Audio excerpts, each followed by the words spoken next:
caminho? Você sente que é por aí que as coisas vão andar? Enfim, vai lá.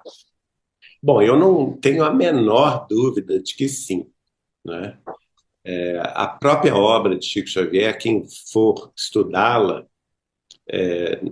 eu indico dois ou três dos principais livros dele que falam sobre a trajetória da humanidade do ponto de vista histórico, mas de uma perspectiva da espiritualidade, não da perspectiva historiográfica terrestre, Perfeito. né? Porque essa historiografia já foi feita pelos cientistas da história terrestre, né? Mas da perspectiva da espiritualidade, mostrando o planejamento, que é de ordem superior, né? O que é programado de cima para baixo, né? Então, eu vou indicar dois livros, três livros do Chico. O livro Roteiro, de Emmanuel. Aliás, vou indicar quatro. O livro Emmanuel, que é o primeiro livro de Emmanuel, que tem o nome dele próprio, Emmanuel, do Espírito de Emmanuel. O livro Roteiro, o livro A Caminho da Luz, de Emmanuel. Os três livros são extraordinários a respeito da gente perceber a história da humanidade com uma amplitude maior, né? Não, como você falou, não do ponto de vista terrestre, do ponto de vista material, mas com amplitude maior. Do espírito de Humberto de Campos, o Chico revelou o seguinte: não foi Humberto de Campos, que era literato da Academia Brasileira de Letras, inclusive, procedente do Maranhão, que teve grande sucesso no Rio de Janeiro, né? Não, esse livro não foi escrito por ele, ele foi transcrito por ele. É diferente, porque Humberto de Campos, na espiritualidade, depois que ele desencarna, ele tem acesso aos anais da história verdadeira, da história real humana, e ele resolve pedir autorização para transcrever a história do Brasil do ponto de vista da espiritualidade. E aí ele escreve esse livro, que é um ícone na obra de Chico Xavier, no sentido, é um dos principais livros, que se chama Brasil, Coração do Mundo, Pátria do Evangelho. Então é neste livro que nós vamos ver a destinação do Brasil como uma nação diferenciada na sua missão coletiva perante o concerto das outras nações, no sentido de que cabe a nós brasileiros uma tarefa mais espiritualizada do que as outras nações, não é? A começar no próprio livro, quando a história começa no século XV, antes do descobrimento do Brasil, antes do descobrimento da América, quando se narra a visita que Jesus, que é o governador da Terra, estava fazendo à Europa naquela ocasião, recém-saída aí das guerras da Inquisição, não é? Aquelas problemáticas todas que o mundo europeu viveu, e ele estava na companhia de Hilel. Hilel, na história humana, na história hebraica, é o fundador de uma corrente interpretativa dentro do judaísmo, que é a corrente dos fariseus, não é? E ele estava na companhia, Jesus estava na companhia de Léo, e ele faz uma visita às Américas, que não tinham sido descobertas Cartas Américas. ainda, não é? E ali ele se dirige ao sul dessa porção de terra ainda a ser descoberta, e ele afirma para Iléu que para a porção sul daquele novo continente, ele, por ordem divina, não era uma decisão de Jesus, mas por ordem divina, ele transplantaria a árvore do seu evangelho. E, inclusive, ele fala, nessa região acolhedora as injunções políticas terão nela efeitos e importância secundárias. Olha só. Porque, acima de tudo, estará nela o sinal da cruz pelo coração dos povos que a habitará, né, que se reunirão nela, com o verdadeiro sentimento de fraternidade e solidariedade. E ela estará ligada ao meu coração para sempre. Então, essa é uma palavra do Cristo sobre o Brasil. E ele aponta para a porção norte das Américas e fala que na porção norte estaria o cérebro da nova civilização do futuro.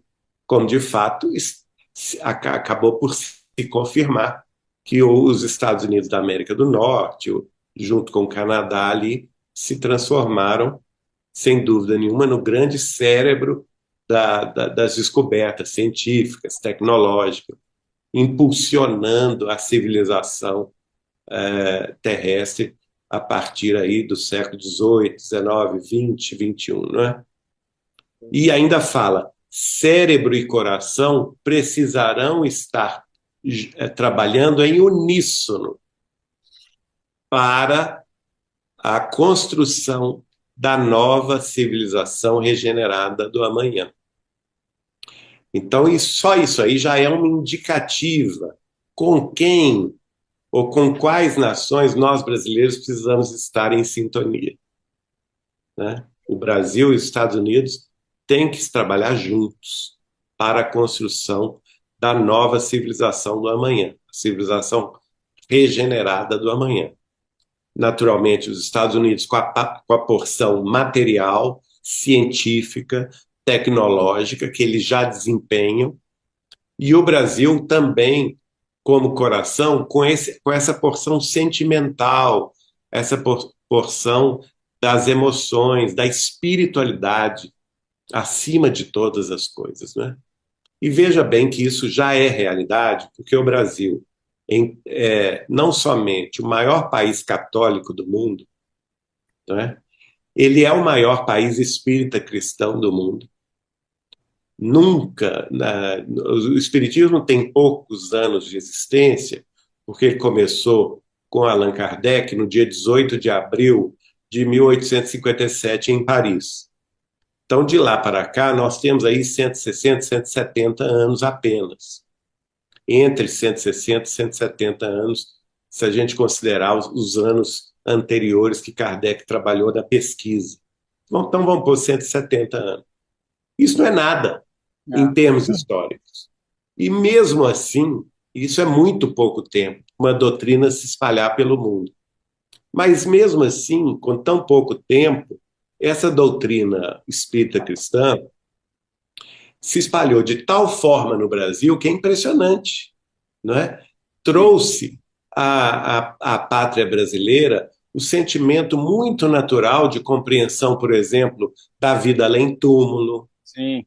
da pluralidade das existências, da reencarnação, não é?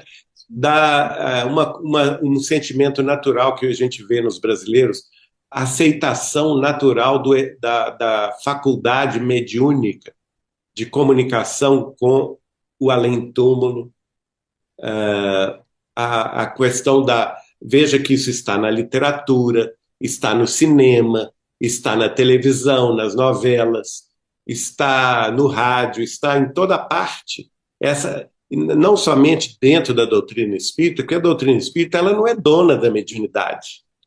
A doutrina espírita, com Kardec e Chico Xavier, ela explica o fenômeno da mediunidade. Mas a mediunidade está em toda parte. Você vê dentro da Igreja Católica o fenômeno da mediunidade acontecendo, dentro das igrejas protestantes, crentes, né? Dentro da Umbanda, das organizações afro-brasileiras de origem da miscelânea da cultura afro-brasileira, dentro do budismo, dentro do hinduísmo, dentro do judaísmo, tem fenômeno mediúnico. Isso está no Brasil, né, aceito na alma popular, não é? O principal de tudo isso, além disso, o grande crescimento também que nós tivemos nos últimos anos, nas últimas décadas, das religiões reformadas, que são diversas, né, de origem protestante, outros chamam de crentes, muitas delas que têm esse aspecto de mediunismo também, né, de profetismo. Então, isso está bastante disseminado na pátria brasileira. A própria cultura afro-brasileira, Sim. no que é específico relativo à Umbanda, por exemplo, é a Umbanda no Brasil, ela é toda ela voltada para Jesus, ela respeita Jesus como nosso mestre e Senhor. Então, veja, não há dúvida nenhuma que o Brasil é um grande, talvez o maior país cristão do mundo, Agora, talvez perdendo aí para os Estados Unidos. Não, perfeito, perfeito. Faz muito sentido e eu sinto isso mesmo também, né? Até não só pela. É uma coisa muito heterogênea, né? A gente consegue reunir e ter uma compreensão também desse campo mais sutil da vida. Acho que o brasileiro ele assenta muito bem isso. Agora, é interessante, né? E parece até um paradoxo que eu queria te ouvir, trazendo para os dias de hoje, né? Para esse período pós-pandêmico, né, que a gente vive aí pós a pandemia de 2020, né, se estendeu por mais um ano e meio, dois, enfim, agora aparentemente as coisas estão um pouco melhor, mas a gente percebe nesse pós-pandemia que a sociedade como um todo ela está mais doente, né? A gente está, acho que eu não canso de dizer aqui no podcast, as doenças emocionais estão cada vez mais presentes, né? Por todos os lados, burnout, depressão, casos de suicídio aumentando muito, enfim. Como é que você vê isso dentro desse processo que a gente está falando de evolução, de caminho. A vida, de algum momento, ela precisa chegar a um certo esgarçamento para que as mudanças ocorram. Como é que você, e como é que também na sua percepção de quem conviveu tanto com Chico, entenderia um pouco esse momento que atravessamos como sociedade, né? A gente está falando aqui do Brasil, mas claro que é um fenômeno mundial também, Mundial, mas, mas trazendo aqui para o nosso canto, como é que você vê isso, o Geraldinho? Bom, tem duas questões a serem consideradas.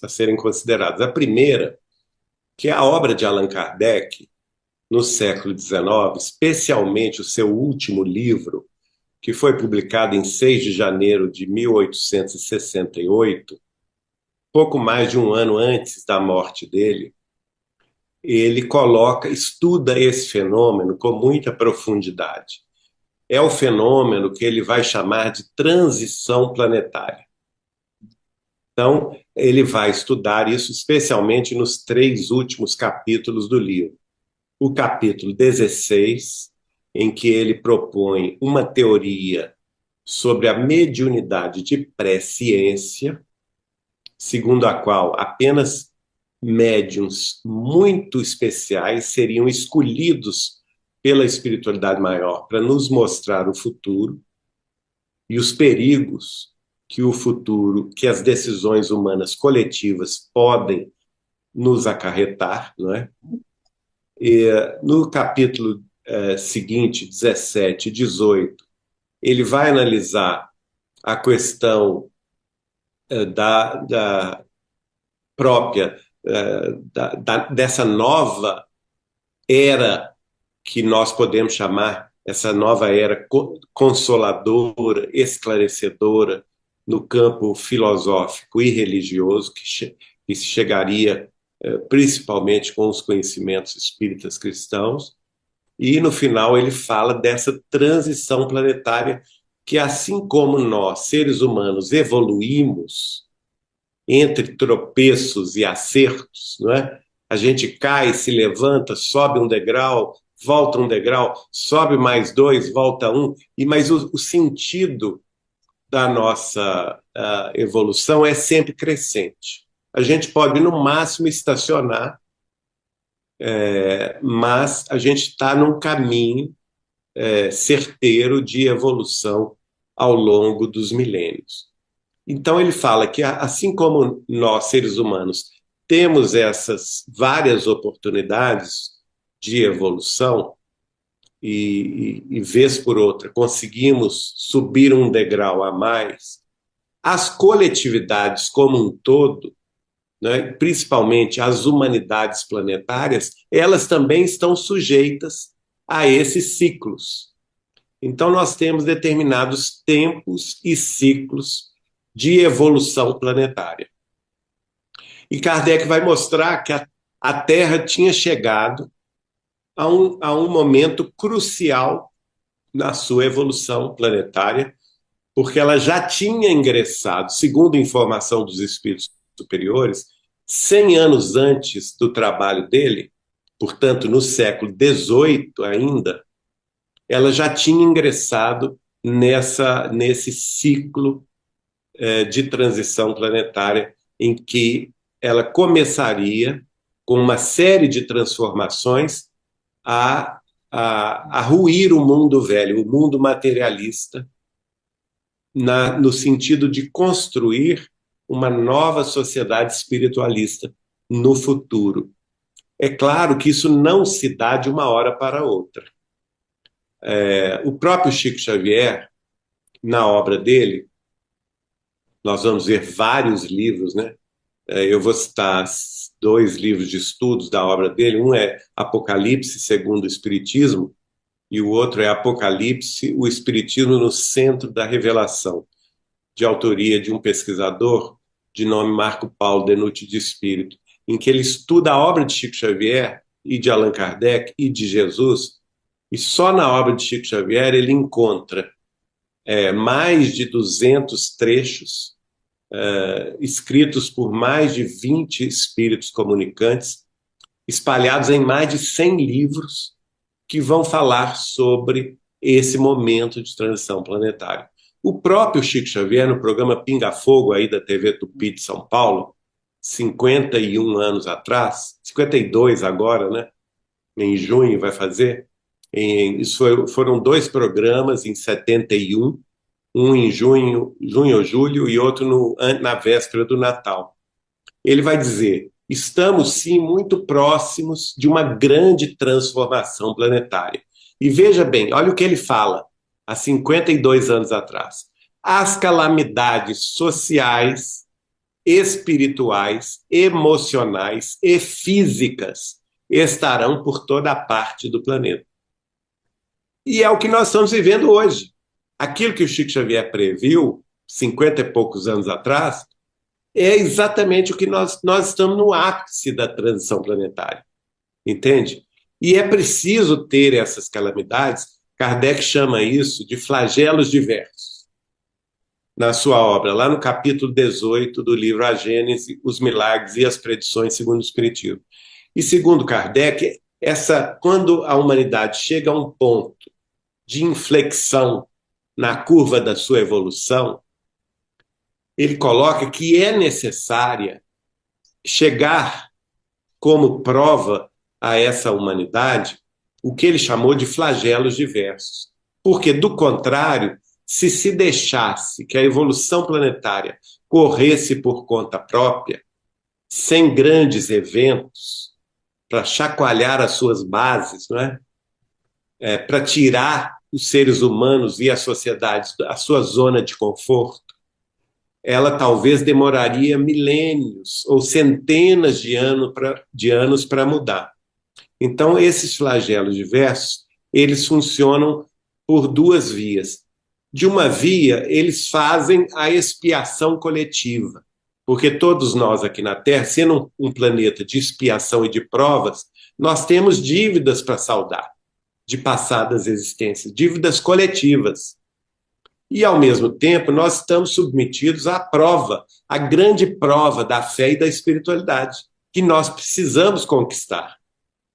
Então, esse momento de transição, ele é muito crítico, porque é um momento que põe em xeque o nosso materialismo, os nossos horizontes estreitos da materialidade humana ou da mediocridade humana, em que nós apenas enxergamos aquilo que nos está imediatamente afeitos aos nossos sentidos, não é? Diretamente ligados aos nossos sentidos, e nós somos colocados em xeque justamente para mudar esse paradigma do materialismo, para que a gente possa enxergar além, não é? E por isso vem calamidade social. Veja bem, a pandemia gerou uma grande calamidade social. As pessoas foram forçadas a ficar em casa, perderam empregos, comércios foram fechados, empresas quebraram, não é? E tudo isso colocou em xeque muita coisa. Ao mesmo tempo, provocou uma corrida à tecnologia que antes nunca se havia Exato. preocupado Não, nesse nível coletivo, não é? e é interessante que te ouvindo, né, nesse aspecto, tudo está muito acelerado, está tudo muito perceptível, Geraldinho. É isso que eu Muito queria mais rápido, evitar. né? É como se caísse também um véu, né? Tudo tá assim, tá muito às claras. Você vê uma coisa, você já identifica que é aquilo. A gente está falando de rede social, inteligência artificial. Uma rede social, você coloca ali uma coisa, daqui a pouco, da noite para o dia, você pode virar essa coisa do politicamente correto que vai ganhando corpos e vai tornando um grande caldo que vai destruindo e que vai renascendo e vai. Assim, São as mudanças, né? tá tudo muito Como perceptível, tá, muito. sabe? Olha Sensível, aí, é fácil a gente sentir, né, esses movimentos. E aí, emocionalmente, você vê psiquicamente pessoas conectadas o tempo inteiro, né? é, as calamidades espirituais, você citou aí, psiquicamente. As calamidades espirituais, a obsessão, por exemplo. A obsessão espiritual está muito mais claro, não é? Tá, né? Tá, né? Essa, está, porque essa mudança de paradigma não é fácil. As pessoas, para mudar, elas precisam abrir mão do seu apego, não é?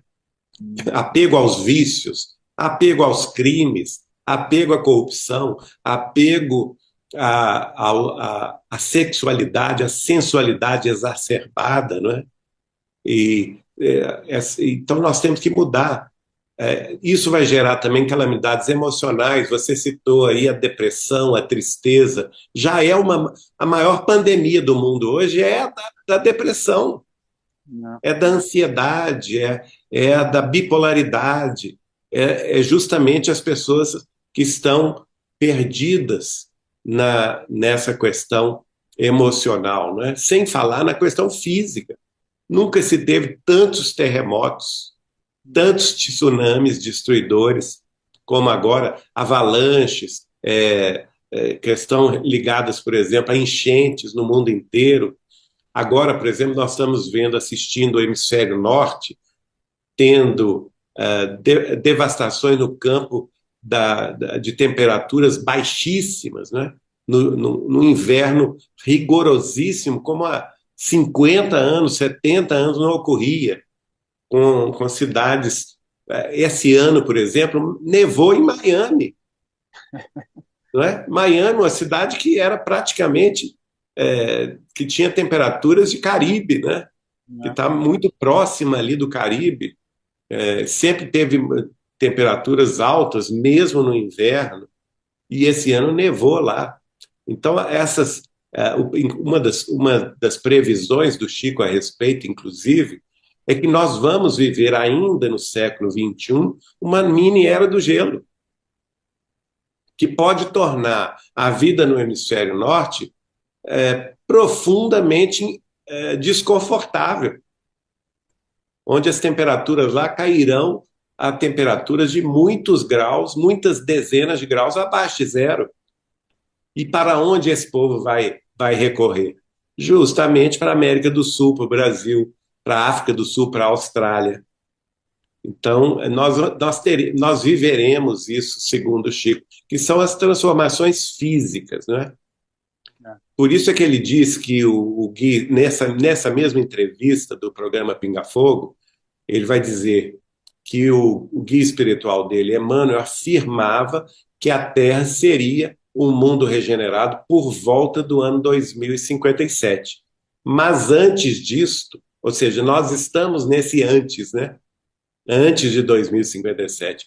Ele diz: diversos tipos de transformações ocorrerão no planeta para o concurso do aceleramento deste processo. Ah, Ainda disse que poucos acordariam. Quer dizer que isso que você perguntou, essa estar meio perdido diante disso tudo, já é previsto. hum, É porque as pessoas precisam buscar a espiritualidade por si mesmas. A espiritualidade não vai descer na Terra e se mostrar para os seres humanos. Não.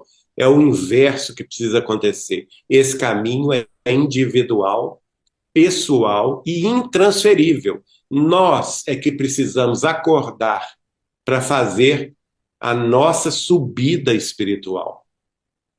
E no sentido de acordar a nossa consciência que ainda dorme nesse materialismo morno, né? Cheio de pretensões imediatistas, cheio de objetivos rasos. Nós temos que ousar mais no sentido de focalizar os nossos objetivos em valores mais altos do espírito humano, quais sejam o amor, a fraternidade legítima, a solidariedade, não é? A correção no trato com as coisas, com os patrimônios, não somente nossos, familiares, mas principalmente no trato com a coisa pública, no trato com o que é de todos, não é? Para que nós possamos construir sociedades mais justas, mais fraternas, mais responsáveis do ponto de vista também de respeito à ecologia, de respeito a todos os seres vivos, porque nós seres humanos não podemos olhar só para nós. Nós criamos uma indústria de matança de seres vivos que é gigantesca, minha gente. Matança de animais no mar ou nos rios, peixes, crustáceos, né? Matança de bovinos, de suínos, de caprinos, enfim, uma série de processos especialmente tristes para satisfazer a nossa ânsia estomacal, quando nós já temos condições cientificamente de substituir as nossas necessidades proteicas, as nossas necessidades de outros elementos de alimentação. O Chico previa, por exemplo, que neste século nós veremos uma grande mudança no paradigma alimentício humano e que nós incorporaríamos na nossa alimentação as algas marinhas e que elas teriam grande proveito, ofereceriam a nós, seres humanos, um grande proveito proteico para que a gente tivesse menos necessidade de assassinar os nossos irmãos menores para o nosso sustento.